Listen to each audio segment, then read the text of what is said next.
कासुरागी कीमा gaming की दुनिया का एक खतरनाक बादशाह। ऐसा कोई वीडियो गेम नहीं जो कि हमारे बंदे ने पूरा ना किया हो, लेकिन एक दिन उसकी जिंदगी बदल जाती है जब कोई अननोन प्लेयर उसे एक खतरनाक चैलेंज देता है, जिसके बाद से कासुरागी की जिंदगी में ऐसा मोड़ आता है जो कि यार देखने लायक था।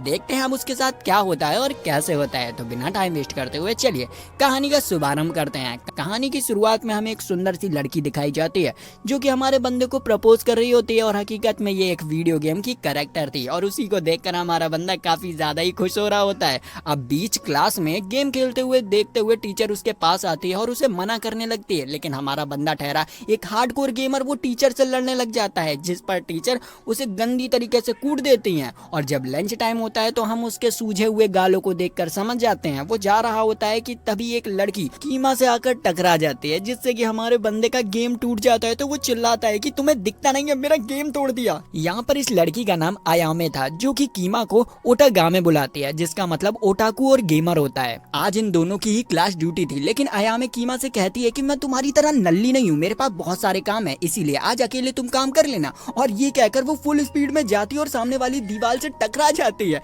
मतलब अलग ही नशे चल रहे हैं। अब हमारा बंदा अकेले ड्यूटी करना तो चाहता नहीं था, लेकिन किया भी क्या जा सकता था, तो उसे अकेला सारा साफ सफाई करनी पड़ती है। साफ सफाई खत्म करने के बाद हमारा बंदा बैठ जाता है बेंच में गेम खेलने के लिए। जब वो गेम खेल ही रहा होता है तभी उसे एक अननोन प्लेयर से एक खतरनाक चैलेंज आता है, जिसे जीतने पर उसे बहुत सारे रिवॉर्ड्स मिलने वाले थे। अब हमारा बंदा ठहरा एक हार्डकोर गेमर, तो वो बिना सोचे समझे उस चैलेंज को एक्सेप्ट कर लेता है। जैसे ही वो एक्सेप्ट करता है अचानक से मौसम बदलने लग जाता है। हमारे बंदे को समझ ही नहीं आ रहा था कि ये हो क्या रहा है। तभी उसके ऊपर एक बिजली गिरती है और वहां पर एक सुंदर सी लड़की प्रकट हो जाती है, लेकिन हमारे बंदे का ध्यान उस पर ना होकर गेम सेव करने पे होता है। इतने में ही वो लड़की उसे उठाती है और हवा में उड़ाते हुए क्लासरूम में ले आती है। इस पॉइंट पर हमारे बंदे का दिल गले में आ चुका था, लेकिन वो जैसे तैसे कर अपने गेम को सेव करता है और उसके बाद अपने दिल को शांत कर उस लड़की से पूछता है कि चलो अपना इंट्रोडक्शन दो, कौन हो तुम। जिस पर वो लड़की कहती है कि मेरा नाम एलिसा द ल्यूट एमर है और तुम मुझे एलिसा बुला सकते हो। लेकिन हमारा बंदा कहता है कि हटो यार, भाड़ में जाओ तुम,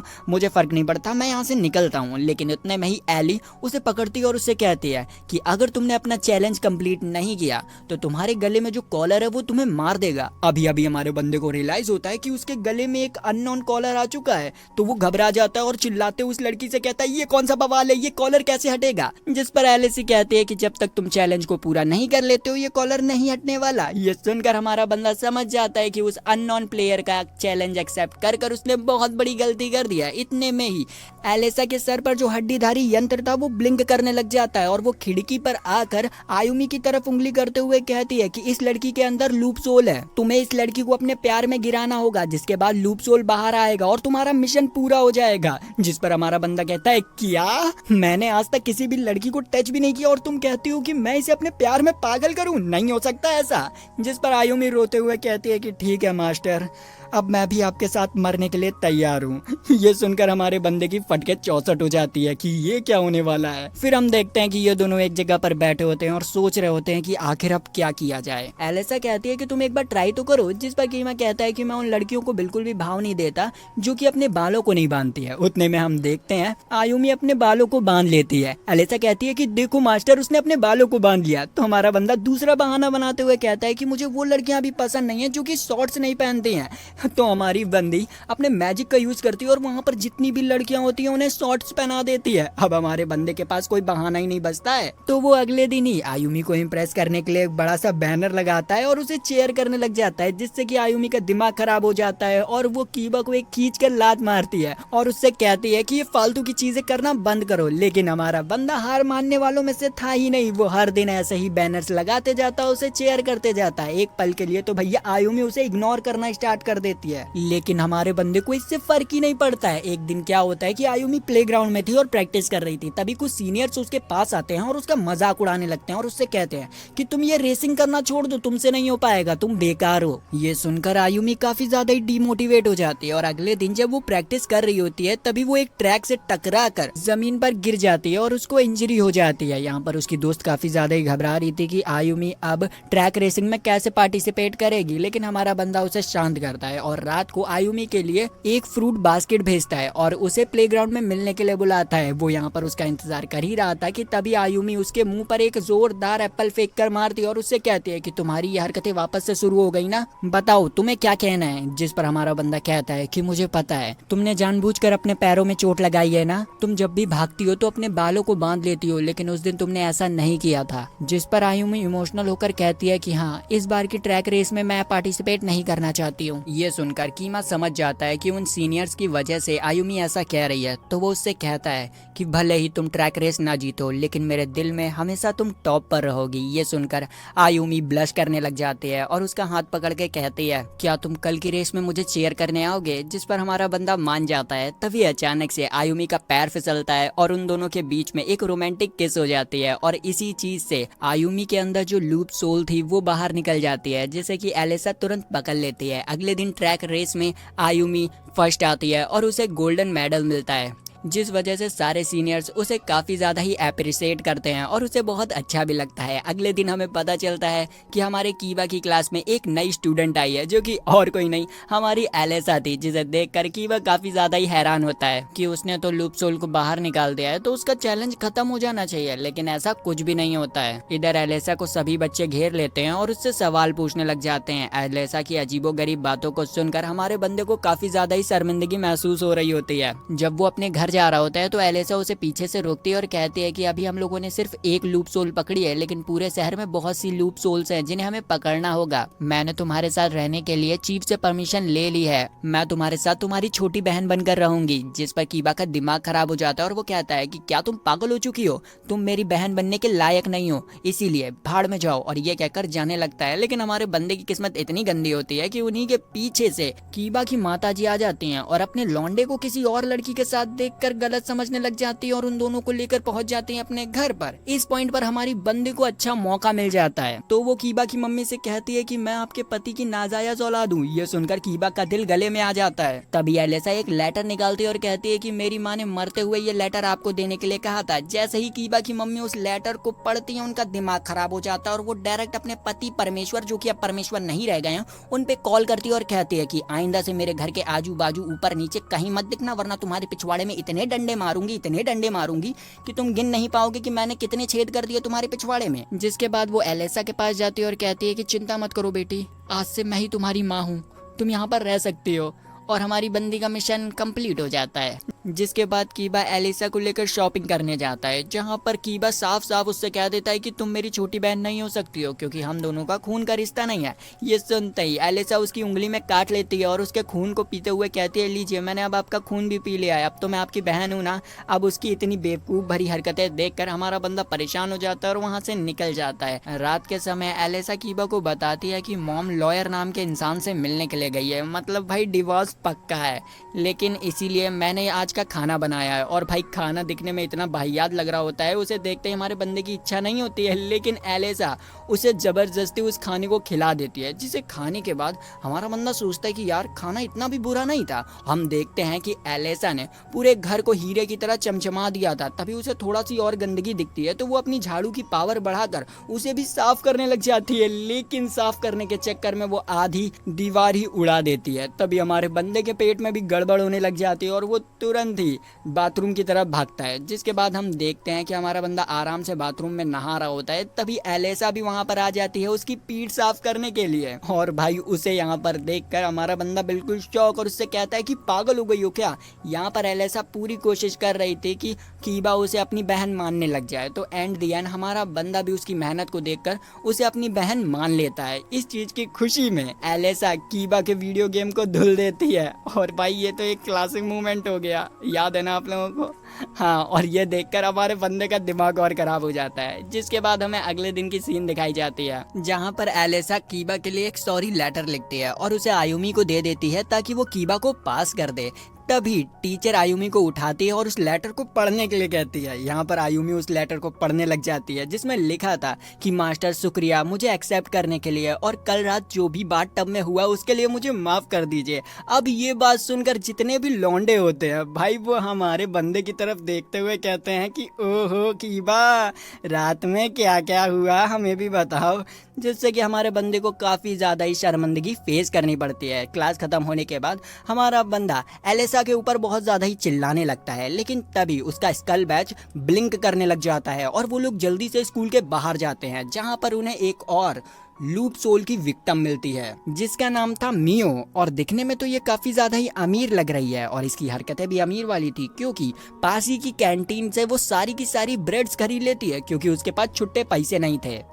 और इससे पता चलता है कि अब हमारे बंदे की अच्छी वाली फटने वाली है, और ये चीज वो भी समझ चुका था कि औकात से बाहर वाली लड़की को प्रपोज मारने वाला हूँ, लेकिन काम तो काम था। अब आपसे तो आपकी क्रश को प्रपोज मारा नहीं जा रहा, लेकिन हमारा बंदा ब्रेव इंसान बनता है और जाता है डायरेक्ट उसको प्रपोज मार देता है। अब आप बताइए क्या हुआ होगा? कुछ नहीं, उसका बटलर उसे कुत्ता बना के मारता है और मियो उसको अंधा इग्नोर मारकर वहां से चली जाती है। अब हमारा बंदा सोच रहा था कि भाई मुझे ये तो पता थी कि मैं रिजेक्ट होऊंगा, लेकिन इतनी गंदी तरीके से रिजेक्ट होऊंगा ये मैंने नहीं सोचा था। लेकिन फिर भी rejection makes a man perfect, तो हमारा बंदा और एलिसा दोनों मियो का पीछा करते हुए एक बड़े से मेंशन के पास पहुंच जाती हैं। अब आप लोगों को भी लग रहा होगा कि ये मेंशन मियो का है, लेकिन नहीं, मियो का तो घर ये रहा। हाँ, ये है मियो का घर। जिस तरीके से आपको समझ नहीं आया उस तरीके से इन दोनों छपरियों को भी नहीं समझ आया, तो वो मियो के घर की विंडो से अंदर की बातें सुनने लग जाती है और हमें पता चलता है हकीकत में मियो अमीर वमीर कुछ नहीं है, बस वो लोगों को दिखाती है कि वो अमीर है। यहाँ पर उसका जो ड्राइवर कम बटलर था वो भी उससे कहता है कि मेरा हो गया, अब मुझे 1 साल की सैलरी दीजिए वरना मैं छोड़कर चला जाऊंगा। अब मियो के पास तो रुपया नहीं थे क्योंकि उसने सारे अपने बचे कुचे रुपए ब्रेड खरीदने में लगा दिए, तो वो उससे मना कर देती है।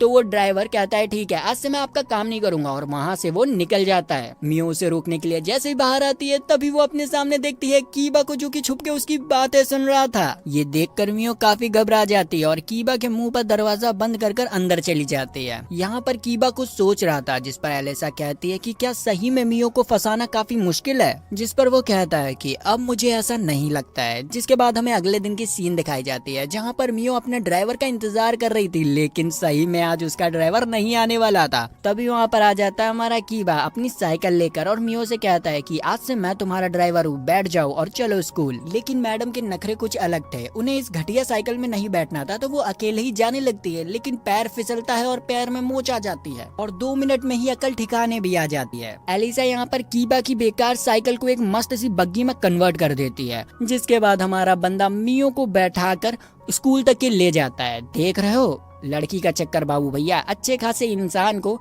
ड्राइवर बना दिया। खैर छोड़ो, इस दिन के बाद से कीबा रोज मियो को स्कूल छोड़ने के लिए आता था। एक दिन तो हद हो गई जब एलिसा ने कीबा की साइकिल को एक ट्रेन के इंजन में बदल दिया, जिसे देखकर हमारे बंदे की फट गई और वो कहने लगा हमसे ना हो पाएगा भैया, और वो एक खंबे पे चढ़ गया। लेकिन यहाँ पर मियो की भाई अकड़ और ज्यादा ही बढ़ गई। वो डंडा लेकर हमारे बंदे से कहने लगी कि नहीं, तुम तो जाओगे ही मेरे साथ क्योंकि तुम मेरे ड्राइवर हो, तुम्हें करना होगा। पर हमारा बंदा मुंह पर उसे मना कर देता है, जिससे कि मियो उदास हो जाती है और वहाँ से चली जाती है। अगले दिन कीबा को मियो के घर के बाहर से एक पार्टी का इनविटेशन मिलता है और उससे पता चलता है कि मियो इस पार्टी में नहीं जाने वाली है क्योंकि उसके पास अच्छे कपड़े नहीं है। तो वो शाम को जब मियो उसका इंतजार कर रही थी तो वो मियो के पास एक बग्गी लेकर पहुंचता है और उससे कहता है कि जल्दी से तुम तैयार हो जाओ, मैंने तुम्हारे लिए एक नई ड्रेस ली है जिसके बाद हम दोनों ही पार्टी में चलेंगे। यहाँ पर मियो थोड़ी सी हैरान थी, लेकिन फिर भी वो पार्टी में जाती है। हम देखते हैं कि यहाँ पर हमारी बंदी ने एक अच्छी खासी ड्रेस पहनी हुई थी और उसी के साथ हमारा कीबा था।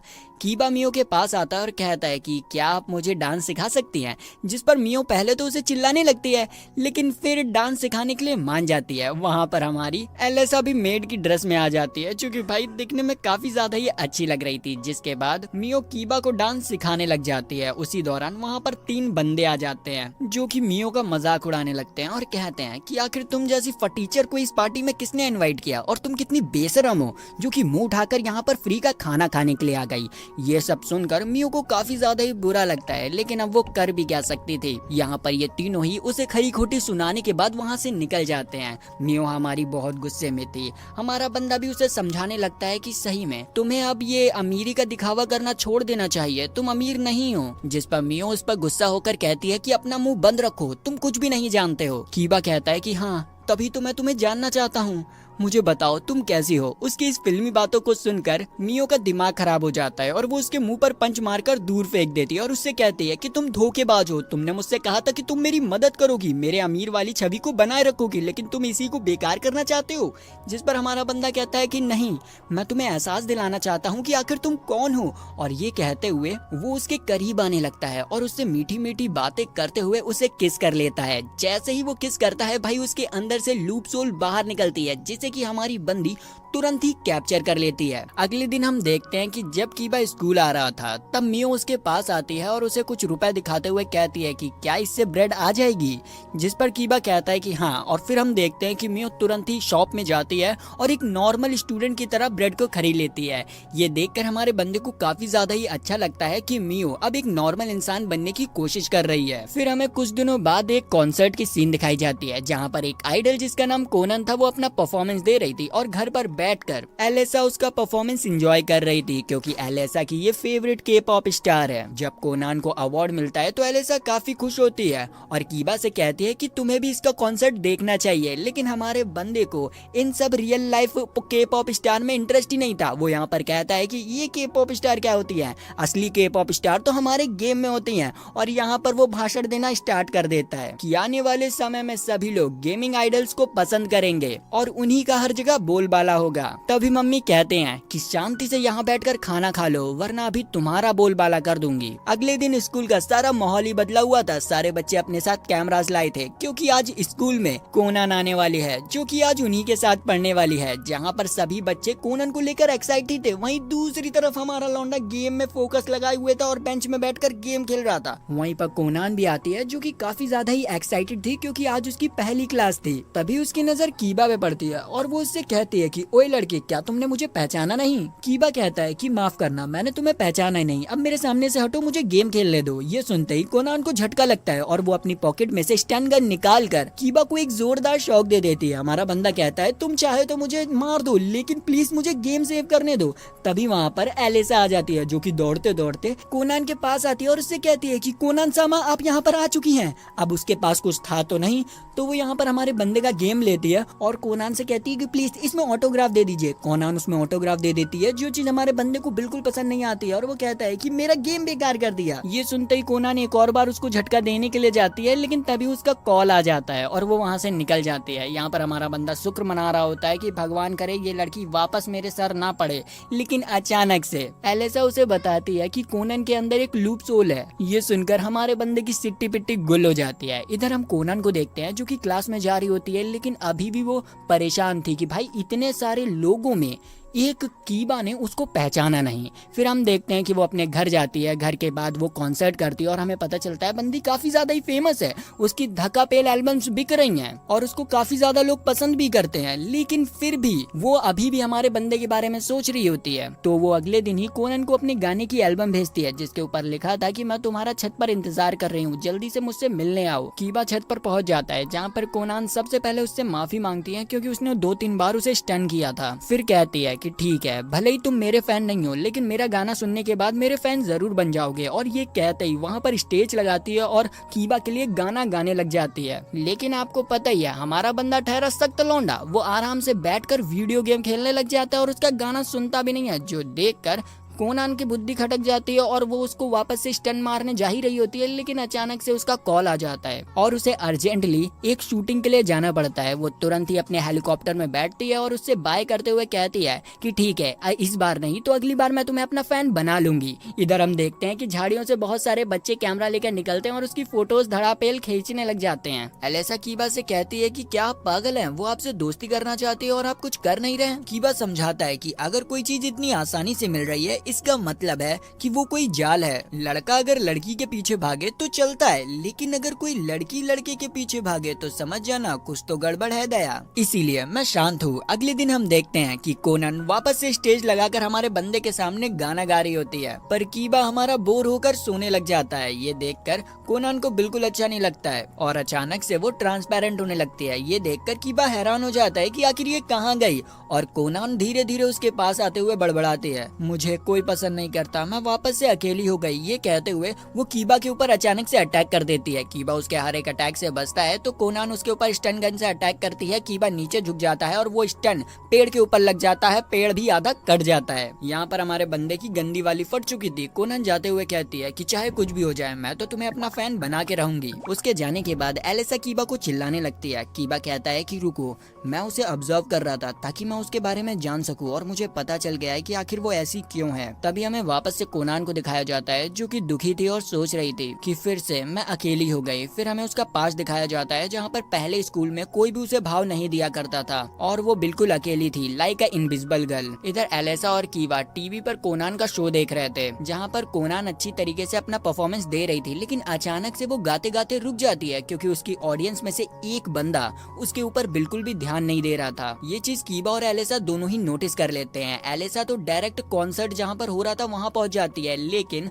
गार्ड उसे वहाँ से बाहर निकाल देता है। इधर दूसरी तरफ कीबा बाथ टब में बैठकर आराम से गेम खेल रहा था। नहाने के बाद जैसे ही वो बाहर निकलता है तो वो देखता है कि उसकी मम्मी एलिसा को काफी ज्यादा ही चिल्ला रही है क्योंकि वो बहुत देर से घर से बाहर थी, और जैसे ही उनकी नजर कीबा पे पहुंचती है तो वो कीबा पर भी चिल्लाने लगती हैं कि तुम अपनी छोटी बहन का ख्याल नहीं रख सकते हो। और ये भाषण 1 घंटे तक चलता है। भाषण खत्म होने के बाद एलिसा कीबा को बताती है कि उसने कोनान के बारे में बहुत सारी इन्फॉर्मेशन कलेक्ट कर ली है। फिर वो बताने लगती है कोनान का पहले एक ग्रुप हुआ करता था जिसमें उसके अलावा 2 और मेंबर्स थे, लेकिन किसी वजह से वो मेंबर्स उस ग्रुप को छोड़कर चले गए। ये सुनकर कीबा कहता है कि ठीक है, कल से ही मैं अपने प्लान को शुरू करता हूँ। और अगले दिन वो कोनान का गाना सुनने के लिए पहुंच जाता है, लेकिन उस समय कोनान आई नहीं थी क्योंकि इस समय वो अपनी शूटिंग में बिजी थी और इस टाइम भी वो कीबा के बारे में सोच रही थी, जिससे कि वो काफी ज्यादा ही उदास हो जाती है और उसे याद आने लगते हैं पुराने दिन जहाँ पर सब लोग उसे इग्नोर मारा करते थे, और इसी वजह से वो वापस से इनविजिबल होने लग जाती है। तभी हमारा बंदा वहाँ पर आ जाता है और उसे ठीक करने के लिए कहता है कि बहुत बढ़िया,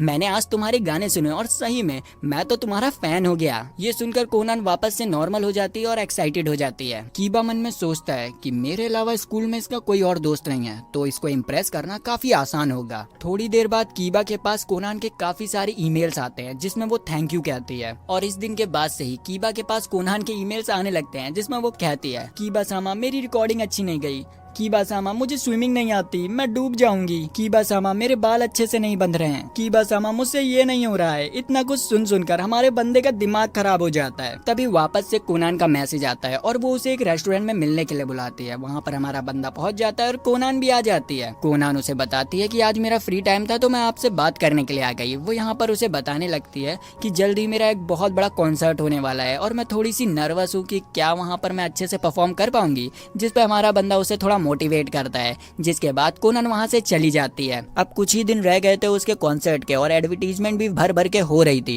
एक तरह से देखा जाए तो कोनान की जिंदगी अब पहले से काफी ज्यादा ही अच्छी हो चुकी थी, लेकिन एक दिन अचानक से कोनान गायब हो जाती है। उसकी मैनेजर काफी ज्यादा ही घबरा जाती है कि आखिर कोनान गई तो गई कहाँ, क्योंकि आज ही वो बड़ा कॉन्सर्ट था। इस चीज को कीबा और एलिसा सुन लेते हैं और कीबा सोचने लगता है कि आखिर एलिसा जा कहाँ सकती है। फिर हमें 2 साल पहले का सीन दिखाया जाता है जहाँ पर कोनान और उसकी दोनों दोस्तों का सपना था कि वो बड़े से स्टेज पर परफॉर्मेंस दे, जो कि आज पूरा होने वाला था क्योंकि उसके कॉन्सर्ट के लिए बहुत सारे लोगों ने टिकट खरीदी थी और बहुत ज्यादा ही भीड़ लगी हुई थी। लेकिन कोनान काफी ज्यादा ही नर्वस थी। उसका बैड साइड उससे कहता है कि तुम ये नहीं कर पाओगी, तुम बेकार हो, जिससे कि कोनान इनविजिबल होने लगती है और उसका विश्वास खुद के ऊपर से हटने लग जाता है। सेम टाइम पर एलिसा पैनिक कर रही होती है कि आखिर हम कोनान को ढूंढेंगे कैसे, और हमारा बंदा कहता है कि बेवकूफ डीमन शांत हो जा, मैंने कुछ सोचा है। और फिर वो बताता है कि हमें जल्द से जल्द कोनान को ढूंढना होगा, इसके लिए हमें आजू बाजू शहर में चेक करना होगा। तो वो लोग यहाँ पर चेक करना स्टार्ट कर देते हैं। वहीं कोनान कहीं पर जा रही होती है और सोच रही होती है कि सही में मैं कुछ नहीं कर सकती। तभी उसे कीबा की याद आती है और वो कहती है कि मुझे कीबा से बात करनी होगी। इधर दूसरी तरफ हमारे बंदे थक हार कर एक जगह पर बैठे होते हैं कि भैया अब तो ये बंदी मिलने ना वाली। लेकिन तभी एलिसा का दिमाग चमकता है, मतलब उसे आइडिया आता है कि यार मेरा जो स्कल बैच है वो हमेशा लूप सोल को डिटेक्ट करता है, मतलब वो कोनान को भी डिटेक्ट कर लेगा। ये सुनते ही हमारा बंदा कहता है पागल डीमन, तुम सही में पागल हो। तभी अचानक से उसका स्कल बैश ब्लिंक करने लग जाता है और वहीं उन्हीं के पास में ही हमारी बंदी भी बैठी होती है। कीबा उसके पास जाता है और वो देखते ही समझ जाता है कि क्या प्रॉब्लम है। तो वो उससे कहता है कि तुम्हारा तो कॉन्सर्ट था ना, यहाँ पर क्या कर रही हो? तुम्हें याद है ना तुम आइडल क्यों बनी थी? ताकि लोग तुम्हें जाने, तुम्हें पसंद करें और तुम कभी अकेली ना रहो। तुम्हें हमेशा चिंता रहती थी कि कहीं कोई तुम्हें छोड़ ना दे और तुम वापस से अकेली ना हो जाओ। जिस पर कोनान कहती है कि हाँ तुम मुझे समझते हो, और ये कहकर उसके पास आ जाती है और उसे किस कर लेती है। इसी समय हमारी बंदी के अंदर से वो लूप सोल बाहर निकल जाती है और फिर वो उससे कहती है कि ठीक है अब मैं जा रही हूँ अपना कॉन्सर्ट देने। और उसके बाद हमारी कोनान एक बढ़िया सा परफॉर्मेंस देती है और गर्दा फैला देती है। उसी रात को एलेसा की बेवकूफी की वजह से आधा घर वापस से उड़ जाता है, जिस पर कीबा उसे काफी ज्यादा ही चिल्लाता है और कहता है कि तुम्हें अभी भी इंसानी दुनिया के बारे में जानना होगा, जाओ लाइब्रेरी में और जानकारी इकट्ठा करो। तो अगले दिन ही एलेसा स्कूल की लाइब्रेरी में जाती है, जहाँ पर इतनी सारी बुक देखकर उसका दिमाग ही घूम जाता है। लेकिन फिर वो एक फायर इंजन की बुक को पढ़ती है जो कि उसे काफी ज्यादा ही इंटरेस्टिंग लगती है, और फायर इंजन के बारे में और इन्फॉर्मेशन कलेक्ट करने के लिए वो उसकी और भी बुक्स को ढूंढने लग जाती है। लेकिन इतनी सारी बुक्स में उसे समझ ही नहीं आ रहा था कि फायर इंजन की बुक है कौन सी। तो वो लाइब्रेरियन से मदद लेने जाती है, लेकिन लाइब्रेरियन तो अपने ही मजे में मस्त थी। वो जैसे ही अपनी बुक खत्म करती है उसके बाद वो एलिसा से पूछती है बताइए मैं आपकी क्या मदद कर सकती हूँ। एलिसा कहती है कि मुझे फायर इंजन की और भी बुक्स चाहिए पढ़ने के लिए, जिस पर लाइब्रेरियन कहती है कि ठीक है लेकिन आप क्लासरूम के बाद आइएगा मेरे पास, मैं आपको सारी बुक दे दूंगी। तभी अचानक से एलिसा का स्कल बैच ब्लिंक करने लग जाता है। इसका मतलब इस बार जो लूप सोल है वो इस लड़की के अंदर है। तो हमारी बंदी तुरंत ही हमारे कीबा को पकड़ के लाती है और कहती है कि मुझे एक और लूप सोल मिल गई है जो कि लाइब्रेरियन के अंदर है, और अब तो तुम्हें पता ही है तुम्हें क्या करना है। कीबा कहता है कि हाँ मैं समझ गया, वो लाइब्रेरियन अपना काम अच्छे से नहीं कर रही है, मुझे उसकी शिकायत टीचर से करनी होगी। एलिसा भी लाइक हैं। तभी अचानक से लाइब्रेरियन आ जाती है जिसके पास बहुत सारी बुक्स थी और ये सारी बुक्स फायर इंजन के ऊपर थी। ये देखकर कीबा को उसके ऊपर शक होता है और वो कहता है तुमने ये सारी बुक्स कंप्यूटर से देखकर ढूंढी है ना। लाइब्रेरियन इस पर कुछ नहीं कहती और मन में कहने लगती है कि असल में मैंने लाइब्रेरी की सारी बुक्स पढ़ रखी हैं, इसलिए मुझे पता है कि कौन सी बुक कहाँ रखी हुई है।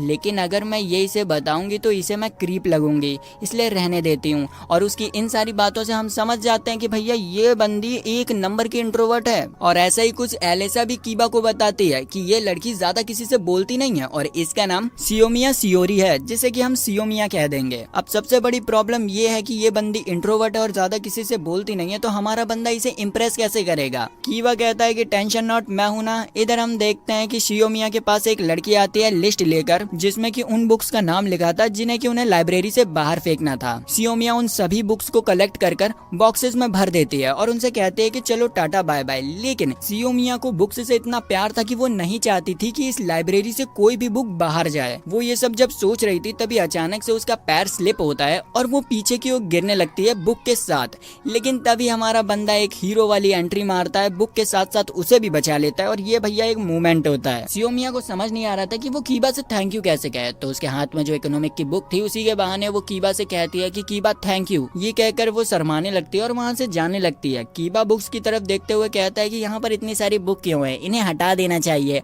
और सारी बुक्स को कंप्यूटर में फीड कर देना चाहिए। ये सुनते ही सियोमिया तुरंत उसके पास आती है और गुस्से में उससे कहती है कि क्या तुम पागल हो। अगली सीन में एलिसा कीबा से कहती है कि आपने बुक हटाने की बात क्यों की, ये बात उसे बुरी लग गई है। जिस पर कीबा कहता है कि ये सब मेरे प्लान का हिस्सा है। सियोमिया बचपन से ही किसी से बात नहीं किया करती थी, जिसकी वजह से उसके कोई दोस्त भी नहीं थे, तो उसने बुक्स को अपना दोस्त बनाया। अगले हफ्ते मीडिया रूम भी स्टार्ट होने वाला था, जिसमें कि सभी बच्चे कैसेट्स और डीवीडी भी ले सकते थे, जिस वजह से सारी लड़कियां काफी एक्साइटेड थी। सियोमी खड़ी होती है और कुछ कहने की कोशिश करती है, लेकिन वो कुछ कह नहीं पाती है, तो वहाँ से सारी लड़कियां चली जाती हैं। इधर दूसरी तरफ कीबा एक बुक में कुछ लिख रहा था, जिसे कि सियोमिया तुरंत ही छीन लेती है। कीबा कहता है कि बुक्स कितनी पुरानी थी, मैं तो इसे अपडेट कर रहा था। इस पर सियोमिया उसे गधा कहती है और वहाँ से चली जाती है। एलिसा कहती है कि तुमने इसे वापस से गुस्सा दिला दिया, ऐसे तुम इसे इम्प्रेस करोगे। कीबा कहता है कि अरे मैं तो इससे बात करने का तरीका ढूंढ रहा था और मुझे मिल गया है। अगले दिन कीबा वापस से बुक में कुछ लिख रहा था। सियोमिया आकर उस बुक को छीन लेती है और कहती है कि लाइब्रेरी की प्रॉपर्टी को तुम ऐसे बर्बाद नहीं कर सकते हो। कीबा उससे कहता है कि जरा ध्यान से देखो, ये बुक मेरी है। ये सुनते ही सियोमिया थोड़ी सी एम्बेरस हो जाती है और उसकी बुक लेकर भाग जाती है। कीबा कहता है कि वैसे देखा जाए तो लाइब्रेरी इतनी बुरी जगह भी नहीं है, यहाँ पर बहुत शांति है। ये सुनते ही सियोमिया वापस से उसके पास आ जाती है और उससे कहती है कि ये तो तुमने सही कहा, लाइब्रेरी बहुत अच्छी जगह होती है। और इसी बहाने इन दोनों के बीच में बात होने लगती है और ये दोनों एक दूसरे को इंट्रोड्यूस करते हैं। शाम के समय सियोमिया सोच रही होती है कि आखिर मैंने अपना नाम उसे क्यों बताया, और ये कहकर वो एक लिस्ट को फाड़ देती है। ये चीज ये दोनों देख लेते हैं और उसके जाने के बाद एलेसा उस लिस्ट को जोड़ देती है। कीबा देखता है ये तो वो लिस्ट थी जिसमें की सारी बेकार बुक्स के नाम लिखे हुए थे। कुछ लड़कियां लाइब्रेरी के बाहर होती हैं फेंकने वाली बुक्स लेने के लिए, लेकिन लाइब्रेरी का जो डोर था वो ओपन ही नहीं हो रहा था और उस डोर पर लिखा हुआ था कि मैं किसी को भी बुक फेंकने नहीं दूंगी। ये सियोमिया ने लिखा था। ये पढ़कर लड़कियां गुस्सा होने लग जाती हैं और लाइब्रेरी का दरवाजा पीटने लगती हैं। एलेसा और कीबा को भी पता चल जाता है कि सियोमिया ने अपने आप को लाइब्रेरी में लॉक कर लिया है, तो वो लोग छत पर जाते हैं ताकि वो लाइब्रेरी के अंदर पहुंच सकें। इधर सियोमिया कहती हैं कि चाहे कुछ भी हो जाए मैं किसी भी बुक को यहाँ से बाहर नहीं जाने दूंगी। तभी उसे किसी चीज के गिरने की आवाज सुनाई देती है। वहाँ पर हमारा बंदा था जो कि सियोमिया को बचाने के लिए आया था। वो कहता है कि मैं भी नहीं चाहता हूँ कि लाइब्रेरी जैसी शांत जगह में से बुक्स गायब हो जाएं, और ये कहकर वो वापस से गिर जाता है। फिर हम देखते हैं ये दोनों आराम से बैठे होते हैं और हमारा बंदा तो चिल होकर गेम खेल रहा था और सियोमिया की लाई हुई ड्रिंक को एंजॉय कर रहा था। तभी अचानक से लाइट चली जाती है और हड़बड़ाहट में वो लोग गिर जाते हैं बुक्स के बीच में। हमें पता चलता है कि इन लड़कियों ने पूरे लाइब्रेरी की लाइट काट दी है। इधर दूसरी तरफ ये दोनों बुक्स के नीचे दबे हुए थे। कीबा कहता है कि सही में रियल लाइफ काफी ज्यादा ही खतरनाक होती है। ये सुनकर सियोमिया सोचने लगती है कि कीबा तो बिल्कुल मेरी तरह है। तभी उनके ऊपर और भी बुक्स गिर पड़ती हैं, लेकिन हमारा बंदा एक हीरो की तरह सियोमिया को उन बुक्स के ढेर से बाहर निकालता है और उसे किस करता है, और किस करते ही उसके अंदर जो लूप सोल थी वो भी बाहर निकलने लगती है, जिसे कि हमारी एलिसा तुरंत ही कैप्चर कर लेती है और सब कुछ वापस से नॉर्मल हो जाता है। कीबा गेट खोल देता है जिससे लड़कियां अंदर आ जाती हैं। एलिसा यहाँ पर उनसे माफी मांगती है ये सब करने के लिए और उनसे कहती है कि सही में मैं नहीं चाहती कि लाइब्रेरी से कोई भी बुक बाहर जाए। यहाँ पर उसकी पहली बार आवाज सुनकर ये सभी लड़कियां काफी हैरान थी कि सियोमिया बोल भी सकती है। अब उसने पहली बार कुछ बोला था तो वो लोग उसकी बातों का ध्यान रखते हैं और सारी बुक्स को लाइब्रेरी में वापस से सेट कर देते हैं। और इसी के साथ the world God only knows का पहला सीजन खत्म होता है। तो अगर आपको वीडियो अच्छी लगी लाइक सब्सक्राइब घंटा दबाएं, हमारी फैमिली में आ जाएं। तो मिलते हैं नेक्स्ट वीडियो में, तब तक के लिए बाय बाय।